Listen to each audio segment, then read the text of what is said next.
Have you ever felt super stressed out simply by just looking around at your space, whether it be the office or your living room or your bedroom or even just generally your desk, and you realize that wow, maybe some of my lack of productivity and issues with making decisions could be simply because of the environment I'm in. So, today we're going to take a look at something called location based triggers. And we're going to actually dig into a little bit revolved around environment design and hopefully creating a space that invites as little as decision making as possible and that much more focus and productivity for yourself.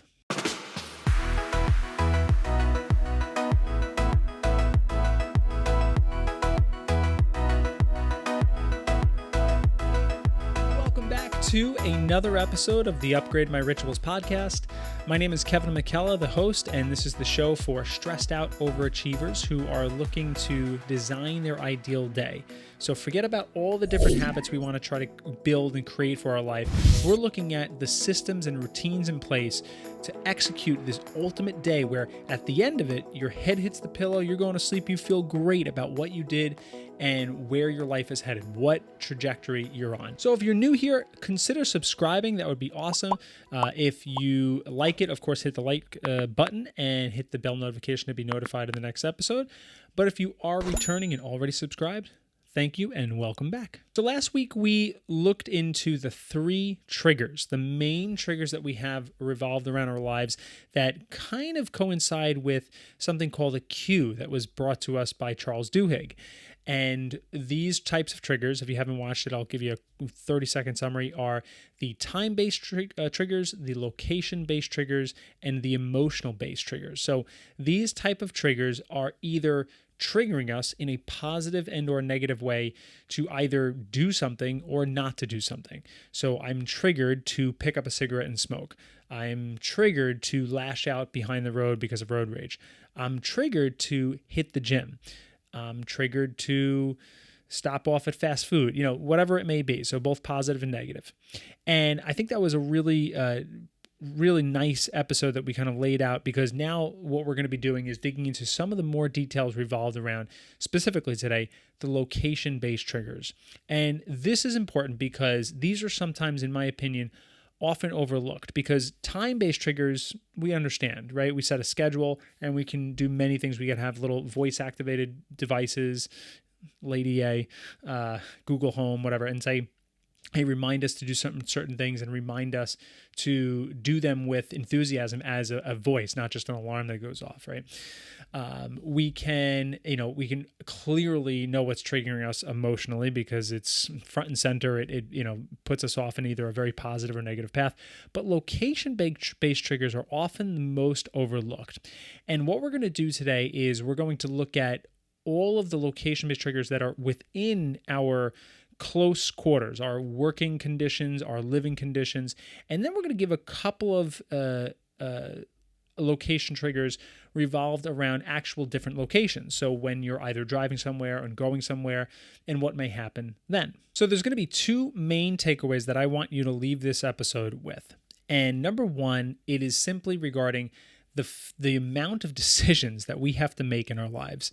Every single day, we have to make hundreds, if not thousands, of different decisions, from as large as when am I going to accomplish this next project for my job, or as small as should I wear this pair of socks or that pair of socks. There is just tons of different decisions we have to make, and that ultimately throughout the course of the day has an effect both physically and mentally on ourselves and what we can do. And that's kind of why we see these guys like Steve Jobs, right, who wore the black turtleneck and the blue jeans every single day, because it was one less decision that he had to make that he deemed completely not important. So he wanted to save his mental capacity and energy for important things, such as building one of the world's biggest companies. Anyway, so things like that. And we're going to touch on why these little environment decisions can be either eliminated and or made easier to limit decision fatigue. And second, we're going to take a look at the main takeaway is I want to invite you to make as many changes as possible in your spaces. or in your locations for that matter. So don't feel nervous to completely take everything out of your office, right? We're going to take everything out and then start with a blank room and only put back the things that you deem that are necessary and or things that you use more than once a week. So a great example of this is, I forget the name, I'll try to find it and link it in the show notes, but there was a guy who basically packed everything up in boxes. It was whole house, actually. He packed everything up as if he was moving, every single item. I don't know about the furniture, but everything, all the extra items, clothes, kitchen, everything.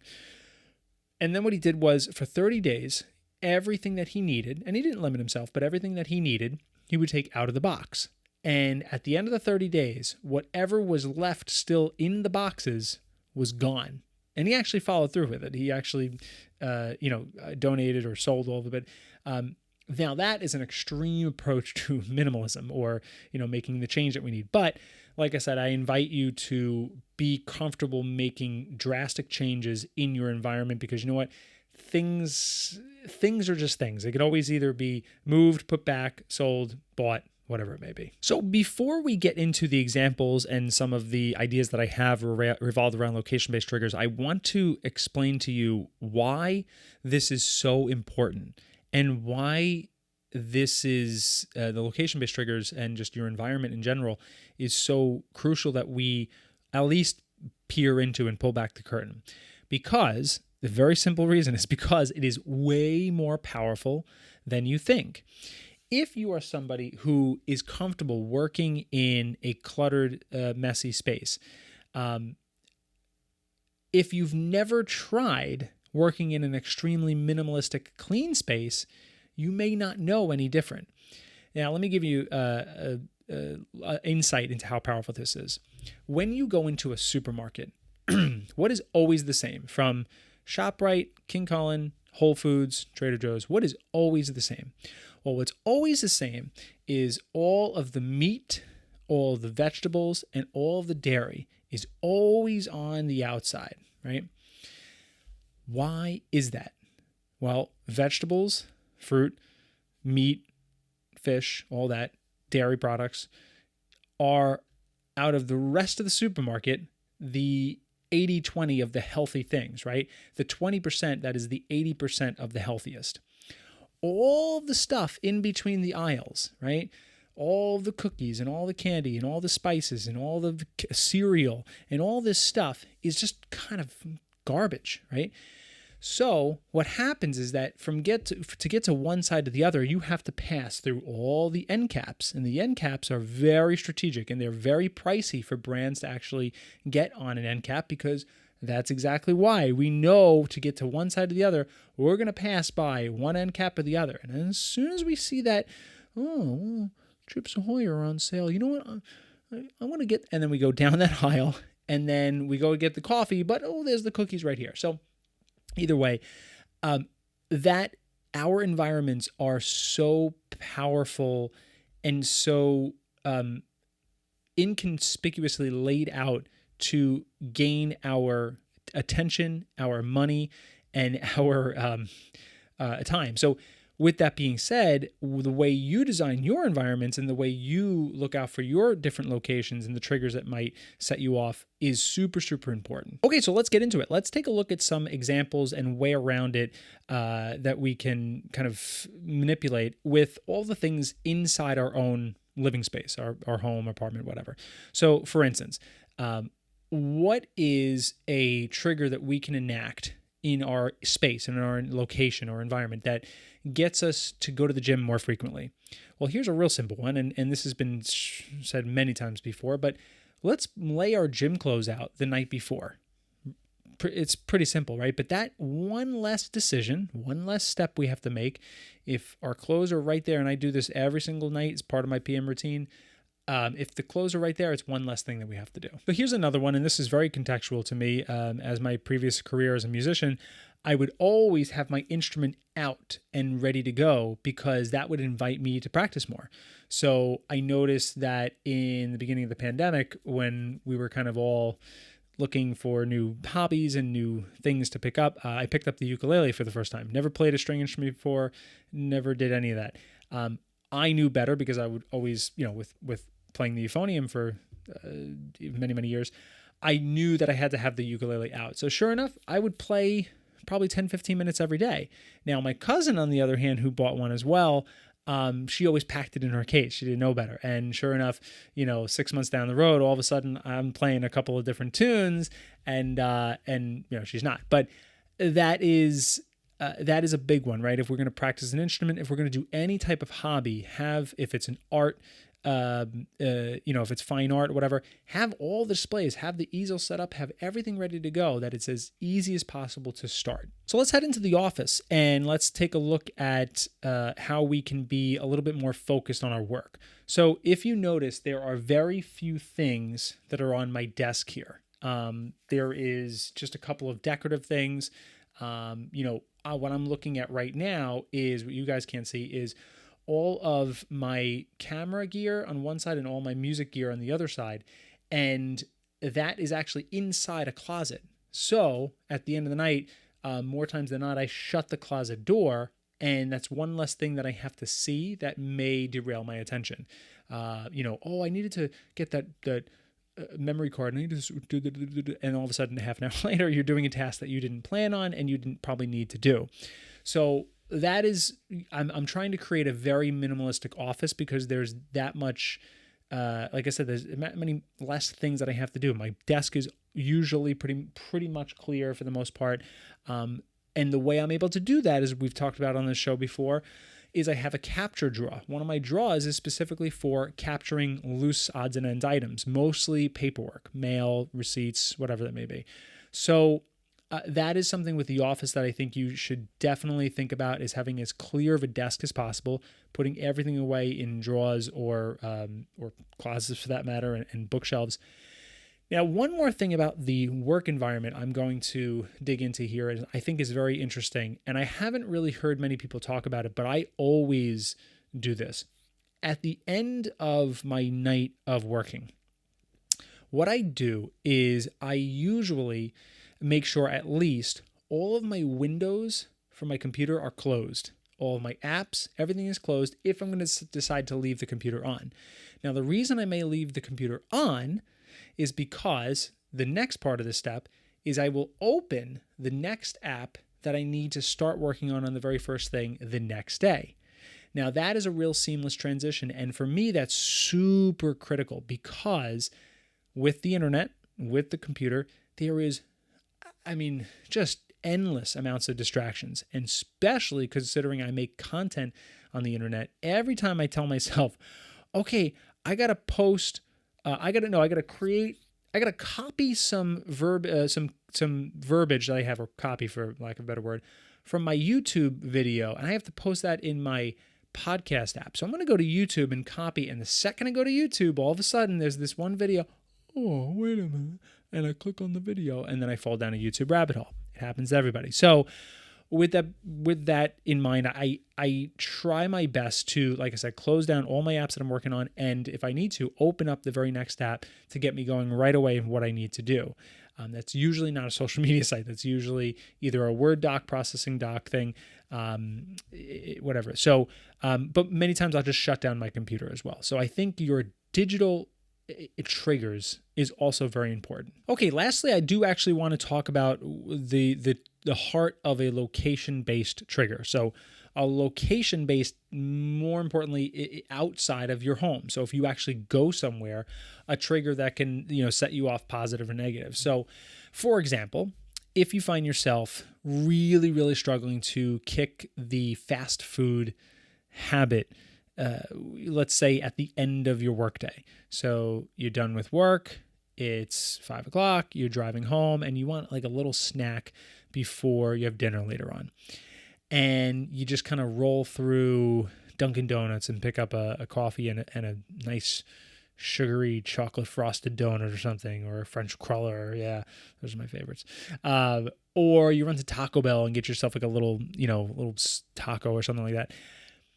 How do we kick that? Well, thinking about if that's your location-based trigger and it's actually kind of silly because it's easy, but the reason why you're being triggered by that is because you're seeing it. So how do we avoid it?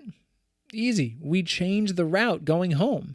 Specifically, I mean, a perfect example for my wife, when she leaves the hospital, she drives either down a main kind of highway-ish road with tons of triggers for her if she had one, which she doesn't. But tons of different, fast food stores, shopping malls, gas, everything, right? But then there's another way that she takes often is a back road, and it's like you feel like you're in the country. And there's nothing. It's all residential, but it's kind of a fast road, if you will. You miss some of the lights, but that's her second route. Now, if she had a problem with a specific location-based trigger, she would change her route. She would always go that road. So I understand you may not always be able to take a different route home. Maybe you have to, go a certain way or whatever. But even if it takes you an extra 5 minutes, I would invite you to do that, because if you were able to kick a negative habit by just adding a few more minutes to your commute, then more power to you. And here's one more example for location-based triggers. And this is an interesting one, because for me, every time I drive close to either one of my childhood homes, I get weird feelings. I don't know. I don't have super warm feelings about the houses themselves. I did when unfortunately, before my mom passed, it was not a problem. I actually enjoyed going to see her and stuff.